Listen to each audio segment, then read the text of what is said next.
I'm upset.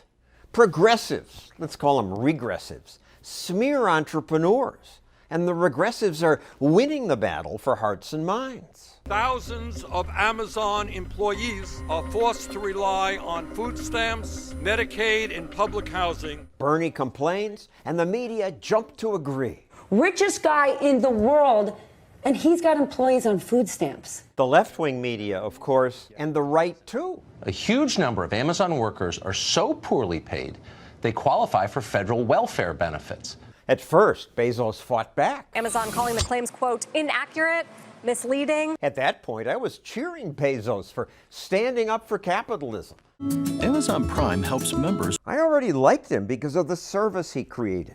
I buy all kinds of stuff right from my couch. The goods arrive quickly and they're comparatively cheap. In fact, Amazon's reduced prices so much that it may have lowered the inflation rate. Hooray for Amazon! Stand up is how we start every single shift. It's not companies' fault that some workers qualify for handouts. More people would collect them if Amazon were not hiring. By creating jobs, Bezos gives workers better choices. But the media don't report that. They make working for Amazon look like oppression.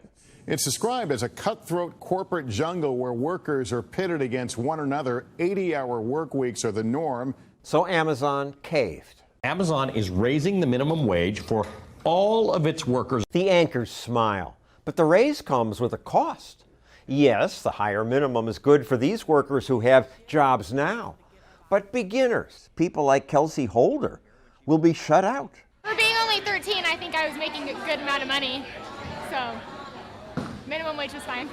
Kelsey started working at this restaurant when she was just a teenager. By the time we met her, she was making $20 an hour. If you work hard, you can make more. It's just, you have to prove yourself. Now she's the restaurant's manager.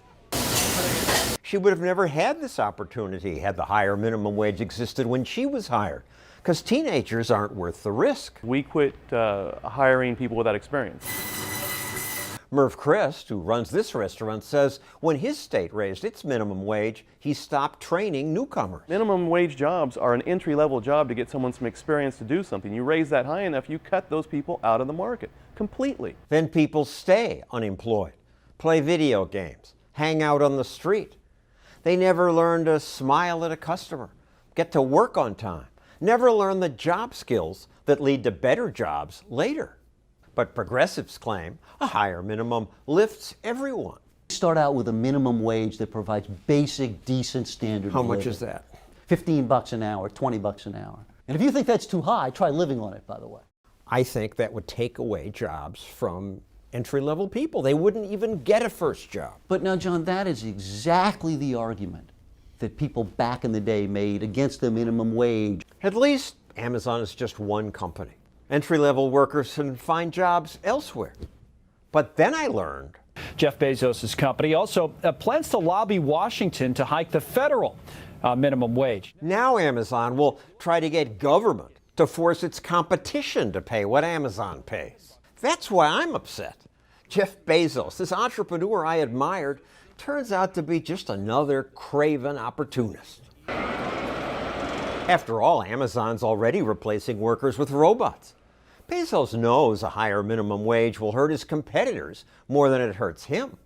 Clever. Use government to handcuff your rivals and then pat yourself on the back and pander to people who promise free stuff. There is absolutely now no reason why other profitable corporations like Walmart, why they also should not be paying their employees at least $15 an hour.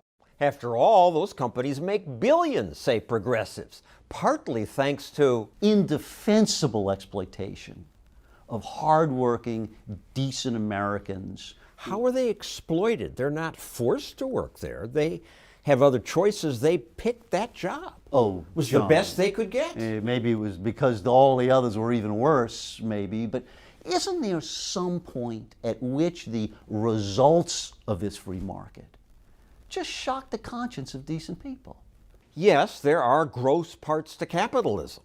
Greed, gaudy excess, and great inequality. But when self-interested business owners are left free to make their own decisions about whom they hire and what they pay, more people benefit, especially poor people. I wish I could give more kids jobs. If there were a lower minimum wage, I could hire maybe 2 or 3 more. I shouldn't be surprised that Bezos uses government to get special favors.